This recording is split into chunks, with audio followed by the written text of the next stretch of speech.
a Daniel Abugataz, congresista. Muy buenas noches. Buenas noches, Enrique. Un gusto estar contigo. ¿Cómo está? ¿Escuchó al ministro de Educación? Sí, lo escuché. Realmente resulta muy interesante que un ministro determine política de Estado. Creo que lo más importante, en paralelo a la evaluación que están haciendo los maestros el día de hoy, es la autoevaluación dentro del ministerio, porque finalmente el ministro está un tiempo y se irá. Lo importante es saber si es que se ha logrado institucionalizar el propio Ministerio de Educación, ¿no? O sea, por decirlo de otra forma, o sea, ¿quién evalúa al evaluador? ¿Cuál es la política? O sea, y que la política no puede estar solamente sometida a la capacidad de un hombre, como el caso del ministro Saavedra, que es un hombre muy competente, pero ¿qué ocurre con el resto? O sea, ese es un tema, creo yo, que es multisectorial en el país. O sea, tenemos una crisis de administración pública muy severa, que se supone el proyecto de servir debiera estar mejorando. Lo que ocurre es que los resultados están demorando demasiado. Se han dado todas las facilidades a todos los ministros para que cuenten con una administración eficaz, competente, ágil. No hay la excusa ya del sueldo, pueden contratar todos los gerentes que necesitan, pero ahí tenemos un cuello de botella espantoso. Y más me asusta ahora cuando tú le has hecho una pregunta muy delicada, ¿no? ¿Cómo compatibilizas el lucro privado con el interés público de una educación gratuita y de calidad? Yo me temo que el interés privado va por los terrenos que hay en los grandes colegios en el país. Entonces, pero para usted es incompatible la posibilidad de inversión privada con un retorno, porque es una inversión con la educación pública. Lo que yo estoy en contra, Enrique, es que se malutilice el problema de la educación para negocios privados. O sea, si quieres hacer negocios privados, licita a los colegios. Pues quieres vender los terrenos, véndelos pues abiertamente. Pero no sigamos con engaños o formas de, pues yo no entiendo cómo vas a hacer una asociación público-privada en una educación gratuita que hay, se supone, en los colegios del Estado. ¿A cambio de qué? O sea, vas a meter más dinero a favor del privado para que el privado haga lo que el Estado no puede hacer. Sería la única forma que veo yo. Y la otra, que sí hay muchísimos intereses, son en las cientos de hectáreas que tienen los colegios estatales, que son un bocadito de cardinales para las inmobiliarias y las grandes vendedoras. O sea, ¿usted no cree en las APPs en educación? ¿En las alianzas público-privadas? No han dado ninguna pauta de cómo serían, ¿no? O sea, ¿qué vas a hacer? ¿Vas a licitar? Te voy a pagar tanto por alumno. O sea, administra el colegio. Se hace en muchos países, ¿no? Donde administra el colegio, hace el mantenimiento, lleva la gestión y yo te pago una cantidad. ¿Qué es el subsidio, la subvención que se paga por alumno? Claro, vamos a pagar más por lo mismo. O sea, estamos reconociendo como Estado somos incapaces. Pero si el Estado no lo hace bien... ¿Para qué planteas toda la reforma del magisterio? ¿Para qué haces la capacitación de los directores? Si al final de cuentas no, todo esto que estoy haciendo no sirve para nada, tiene que venir el privado a hacer lo que hago yo y pagar el doble. Porque el privado, como tú dices, no va a trabajar gratis. Entonces, lo que el día me cuesta pagando directores, UGEL, profesores y todo, que no funciona, ahora voy a traer al privado para que lo haga. Bueno, mira, habrá que probar. O sea, estamos probando con 1000 colegios. ¿Pero a usted no le gusta? Mira, yo... ¿Y usted cree que hay una intención oculta de parte de los privados? Yo soy muy impaciente, Enrique, te lo digo.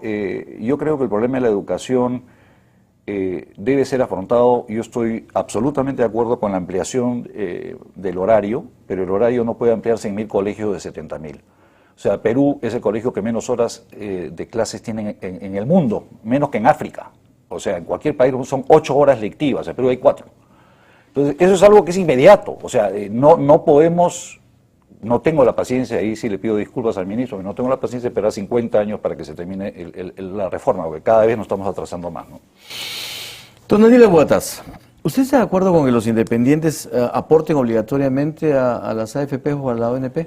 Mira, a las AFPs sí, pero no a la AFP que ha decidido el gobierno, ¿no? O sea, ¿por qué tiene una AFP que llevarse los recursos de todos los independientes y además por qué el Estado tiene que hacerle publicidad a una empresa privada como es la AFP Habitat? O sea, la SBS ha pagado miles o quizá millones esta semana, en publicidad solo para la AFP Habitat, con tu dinero, con mi dinero, con el dinero de los televidentes. Eso sí no lo entiendo.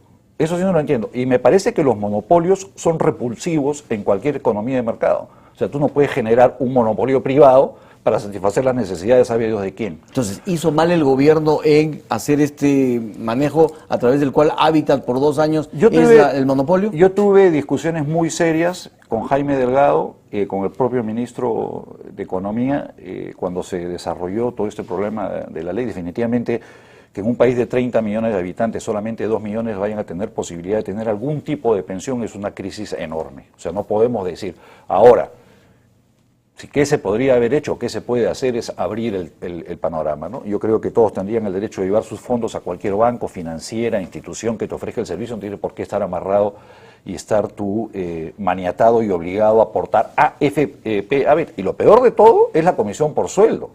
O sea, aquellos independientes que tienen trabajos eventuales, todo lo que aporten se lo va a llevar la AFP Hábitat, porque van a seguir cobrándole con lo poco que han aportado. Entonces, esto todo parece ser un negocio diseñado para la AFP Hábitat. Espero estar en lo incorrecto. Pero ¿usted estaría de acuerdo con que se apruebe en el Congreso una norma que postergue por 2 años más este aporte de los independientes? Yo creo que hay que afrontar el problema de una vez por todas. O sea, si no hemos afrontado el problema adecuadamente y si es que hay que corregir algo en la ley que diseñó el Ejecutivo, hay que hacerlo ahora. O sea, si es necesario que aporten, es necesario que aporten, pero no los puedes obligar a que aporten cuando a ti te da la gana que aporten. O sea, tienes tú que tener una obligación previsional, pero hazla donde quieras. Claro. Hazla en un banco, hazla en una AFP, hazla donde quieras. ¿Por qué tienes que crear monopolios para que sea negocio? Que eso es un poco lo que se ha hecho históricamente en el Perú, ¿no? O sea, mira, los grandes negocios en el Perú se han basado sobre la base de los monopolios. Ahora, la posición de la bancada también es la misma, es decir, no apostar por esa ley que reclama Jaime Delgado. Mira, no he participado, bueno, Jaime Delgado poco podría reclamar porque él propuso esta ley, o sea... Pero ahora parece... Se ha dado cuenta que evidentemente la media, o sea, el pueblo está, y él se maneja mediáticamente muy bien, entonces a ella no le conviene la norma. Pero desde un principio los que levantamos la voz de protesta la levantamos y disciplinadamente aprobamos lo que había solicitado el Ejecutivo, ¿no? ¿Cree usted que Jaime Delgado por esta razón va a dejar Gana Perú? Mira, sería deplorable, ¿no? Sería deplorable. Yo creo que uno debe ser y enfrentar sus propios errores, ¿no? Si cometió un error al proponer esta norma, debe reconocerlo públicamente, ¿no? Y hacer las propuestas para mejorarla. Yo creo que habría que mejorarla. Congresista Bogataz, ¿usted está de acuerdo con que el congresista Falconi renuncie al Parlamento para postular a la presidencia regional de Arequipa?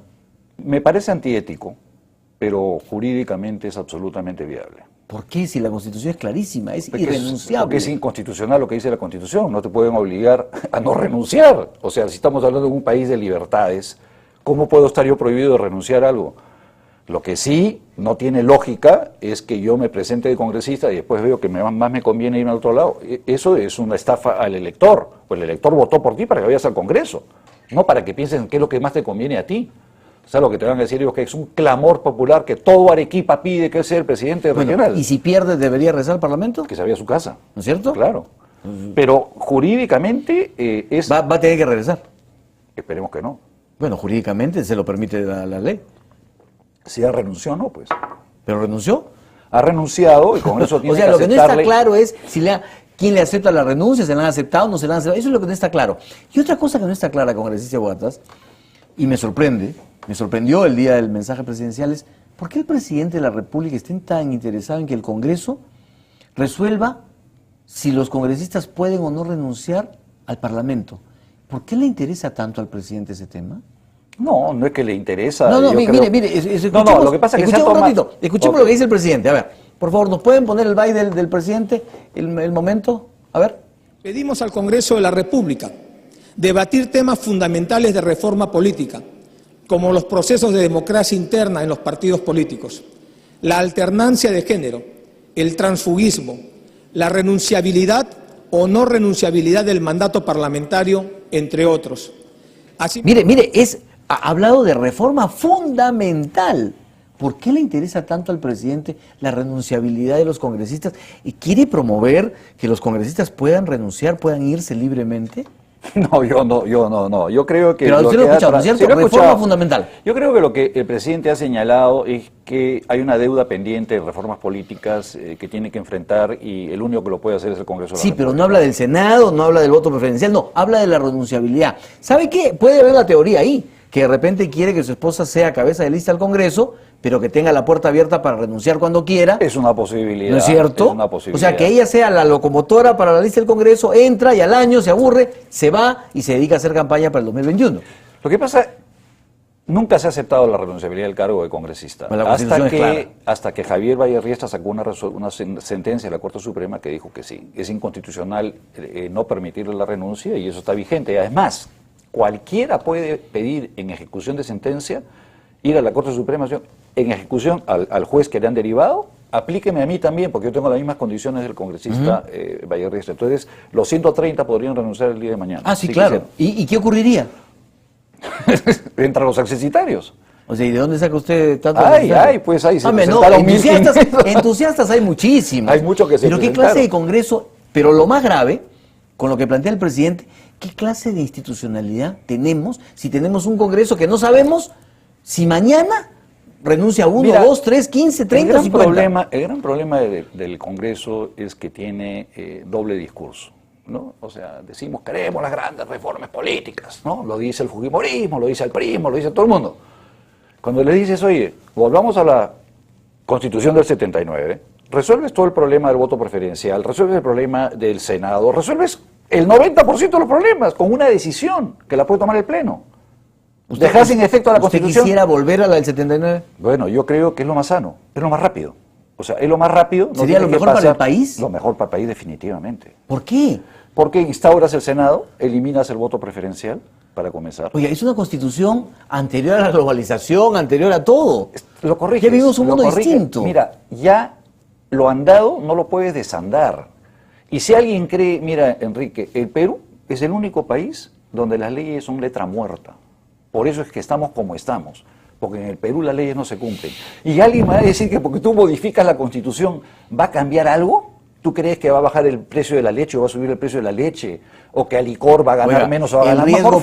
El riesgo país, los intereses, el dólar, todo cambiaría. Enrique, no, esos son cuentos. O sea, esos son cuentos que nos tienen para tenernos maniatados a una constitución que favorece a determinados grupos de poder. ¿Sabe usted, congresista Bogotá, justamente por estas cosas, frases como la del presidente, y lo que usted ha dicho, de repente, pues efectivamente quiere que su esposa vaya al Congreso y que... Eso lo he dicho tú, no lo he dicho yo. Pero usted ha dicho que puede ser. Entonces, por esas cosas es que uno dice, ¿qué triquiñuelas están tramando para que la señora Nadine postule Enrique, o vaya al Congreso o salga de aquí o salga allá? Que yo creo que resulta ofensivo, ¿por qué no tienen claro lo que quieren hacer? Resulta ofensivo minimizar la política que establece el presidente de la República, que está pensando de reojo cómo es que favorece la posible presentación. Mira, yo te digo, tengo la oportunidad de estar bastante cercano al presidente. Tú no tienes idea de las responsabilidades que tiene un presidente y las cosas que tiene en la cabeza un presidente. Te digo, si me cuesta poder jalarlo a los temas políticos partidarios... Pero justamente, escucharlo decir las reformas políticas fundamentales... Bueno, su ministro de Justicia le habrá informado que esas son las reformas políticas fundamentales. Bueno, o sea, habrá que preguntarle al ministro Figalo. Terrible. ¿Por qué el ministro de Justicia y la primera ministra dicen que Nadine Heredia no puede postular y Omar Chejade, que pertenece al partido de gobierno, dice sí puede postular de acuerdo a la Constitución? ¿No conversan estas cosas? ¿No se ponen de acuerdo? ¿No establecen criterios? No, definitivamente no. O sea... Hay un desorden. Hay un desorden, es evidente. O sea, no puede salir un miembro de la bancada a decir una cosa y salir la representante oficial, siendo de la bancada, siendo nuestra primera ministra, a dar la versión oficial del gobierno. Hay un desorden que a veces se produce quizá por exceso de entusiasmo de algunos de nosotros, ¿no? O por falta de diálogo. También. ¿Conversan ejecutivo con legislativo, bancada y gobierno?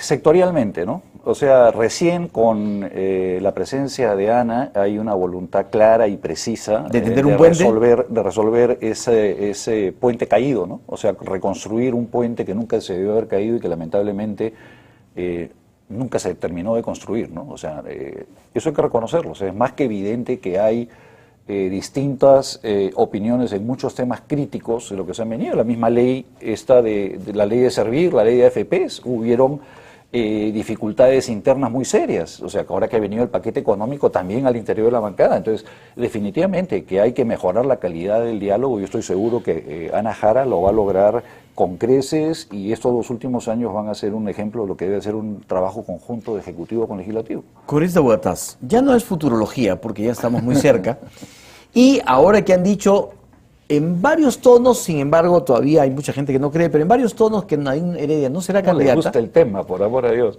Bueno, pero... ¿Qué, vende? Pero, ¿Cuál es el...? pero fíjese usted... Vende el tema. Lo curioso es que ni siquiera lo pone ni la oposición ni la prensa, lo pone el mismo gobierno. Eso es lo estás curioso poniendo de tú todo. ahorita. No, le he mostrado lo que ha dicho el presidente. En un tema tan claro y tan así transparente como el constitucional. No es renunciable el cargo, así de simple. No, a mí me encanta el tema... La Constitución estará equivocada, pero es la Constitución. Y sin embargo el presidente dice, oye, no, discutan por favor si puede renunciar o no. O sea, me salto la Constitución a la garrocha. Pero hay un tema que ha planteado el presidente que también es a veces muy delicado, ¿no? Cuando hablamos de la alternancia de género, ¿no? O sea, a mí muchas veces me suena que la mitad para ti, la mitad para mí, ¿no? Sí, claro. O sea, ¿qué vamos a hacer? Hay 1000 vacantes en la Universidad de San Marcos, son 500 para mujeres, 500 para hombres. Y lo llenamos como sea. O sea, aparentemente ahí es donde quieren llegar. Ministerios, la mitad para mujeres, la mitad para hombres. Pero eso es Directorios, terrible, ¿no es cierto? la mitad para mujeres, la mitad... Eso es terrible. Que yo no entiendo, o sea, honestamente no entiendo a qué se refieren con alternancia de género. Además, justamente lo que o sea, hablábamos no con el ministro, ya no somos iguales, ya no somos iguales. Además, la meritocracia se va a cualquier lado, Desaparece la meritocracia. menos ahí, ¿no es cierto? O sea, están haciéndose enormes esfuerzos para tener meritocracia en distintas áreas, como es el Ministerio de Educación, el Ministerio de Transportes. Servir. Servir. Y de un plumazo nos vamos a tirar abajo. Claro, porque entonces la mitad de la administración pública tiene que ser hombres, la mitad tiene que ser mujeres. Y como sea. mira lo curioso, o sea, cuando tú ves la Comisión de la Mujer en el Congreso no hay ni un hombre. Y están violando la ley porque tendría que haber 30% de cuota de género. ¿No es en la cierto? Comisión de la Mujer. Así Y ellas son las que proponen la alternancia de género. No es que me esté enfrentando a lo que digo, es que es un poquito delicado ese tema, ¿no? ¿Urresti podría ser un candidato de Gana Perú a la presidencia de la República? No me lo imagino. No. No le gustaría a usted?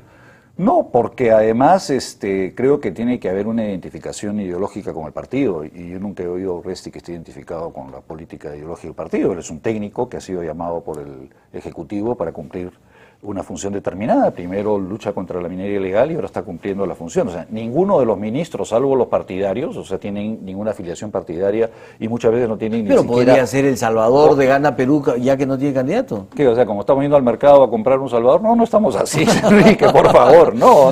¿Ana Jara es una posibilidad entonces? Yo creo que Ana Jara es una tremenda posibilidad. Yo creo que Ana Jara tiene el perfil, tiene las ganas, tiene el estilo. Yo creo que tiene que trabajar al interior muy fuerte y creo que va a lograr los consensos para convertirse ella en una extraordinaria candidata. ¿Ha leído usted este rumor de que se estarían preparando una alianza con Solidaridad Nacional teniendo como candidato a Luis Castañeda Alonso? ¿Para dónde? Ustedes, Gana Perú. ¿Pero candidato a dónde? A la presidencia del 2016. Que haría una gestión 2014-2016 y otra muy vez buena, que renuncia. Y de ahí renuncia y de ahí se va a candidatear con ustedes. Mira, lo veo muy poco improbable. O sea, y nosotros no somos de ese tipo de alianzas, por lo menos hasta yo estoy enterado, ¿no? Pero se sentiría como con un candidato como Luis Castañeda. No creo que haya mucha compatibilidad con Luis Castañeda. No. O sea, en términos ideológicos o programáticos, urbanos, de manejo de la ciudad, donde no tiene por qué haber un componente ideológico, no, pero en términos de manejo del país yo creo que hay discrepancias claras, ¿no? En cambio, con Somos Perú y Perú Posible sí. Somos Perú, no sabemos, porque Somos Perú patea a veces con la derecha, a veces patea con la izquierda. O sea, no la tiene clara. No, Perú Posible está haciendo los esfuerzos para tener una línea clara y eso hay que reconocerlo. O sea, están cargando con pasivos y activos y eso es parte de un compromiso de apoyo a la gobernabilidad. Que quede claro que nunca ha habido una alianza formal con Perú Posible, pero yo sí les reconozco y reconozco en el expresidente Alejandro Toledo el compromiso y lo está cumpliendo. En nombre de la gobernabilidad se cometen muchos pecados. Ah, bueno. Una frase, le leo. Se ha dicho que este gobierno es débil, que está cada vez más solo, que ha perdido el control del Congreso, que Ollantumala ha perdido autoridad y el control de su propio partido, que la bancada nacionalista no tiene vida propia, que Nadine Heredia ha perdido gran parte de su capital político, que no es muy querida por el electorado y que si no aprende a hacer política, el 2016 podría ser el fin de su carrera política. ¿Un comercial y regreso? ¿Es la fotografía de Gana Perú y del gobierno ahora? No. ¿Pero se no acerca? La comparto, no la comparto. ¿La leyó usted hoy día? La leí hoy día. Hay mucha gente que le encantaría que eso sea así. Yo creo que hemos recibido un golpe dentro de la bancada, que es un golpe que se refleja dentro del partido, pero creo que eso nos ha hecho más fuertes. O sea, podremos ser menos, pero somos más fuertes que antes. Pero es una foto que se acerca, ¿no? Que te encantaría. Y no lo ha dicho, pero mire, curioso, no lo dice la derecha, no lo dice el fujimorismo, no lo dice la Primo, Nadie de ellos, ¿ah? O sea que no le pueden echar la culpa ni a la derecha ni a nadie de ellos. Macrocónsul sostiene que el énfasis que ha puesto el gobierno en el gasto público es para mejorar el posicionamiento político de Gana Perú, con miras al 2016. No creo, porque yo tengo temores personales de que eso se pueda cumplir. O sea, hay un déficit, como lo comentábamos al inicio, de gerencia, y sería un suicidio político tener los recursos sobre la mesa y no poderlos ejecutar. En ese sentido, yo creo que antes que estar pensando en APPs para manejar colegios, creo que habría que pensar en APPs para manejar los recursos del Estado en los ministerios, ¿no? Congresista, ¿debe bajarse el IGB o el impuesto a la renta? El impuesto de la renta, pero no de las empresas. O sea, el impuesto a la renta que pagas tú por tu sueldo, que pago yo por mi sueldo. O sea, No el de las empresas. No, porque la Sociedad o de sea, Industrias ha dicho que se baje de 30 a 20. Claro, ellos quieren de 30 a 20, pero ellos no dicen nada del asalariado que paga 30% sobre sus ingresos totales. O sea, no tiene deducción, salvo la mínima deducción que te permite. Ahí sí se podría liberar una cantidad importante de recursos, pero lo más importante sería, Enrique, una cosa que sería, a todos aquellos que tienen créditos hipotecarios, por lo menos reconocerles como deducción del impuesto a la renta el interés que pagan por el crédito hipotecario. Eso ocurre, así como el ministro dijo que en todos los países de América Latina, el único país en América Latina que no reconoce la deducción es el Perú. Entonces, si realmente queremos hablar de inclusión financiera, que queremos desarrollar las viviendas en el país, la construcción, reconóceles a todos aquellos que tienen hipotecas, deduce por lo menos el impuesto, no el capital. El interés que pagas, puedas deducirlo. Ese sería un gran paso y voy a presentarle el proyecto al presidente para que lo evalúe. ¿Debe la Comisión de Fiscalización seguir en manos de Solidaridad Nacional?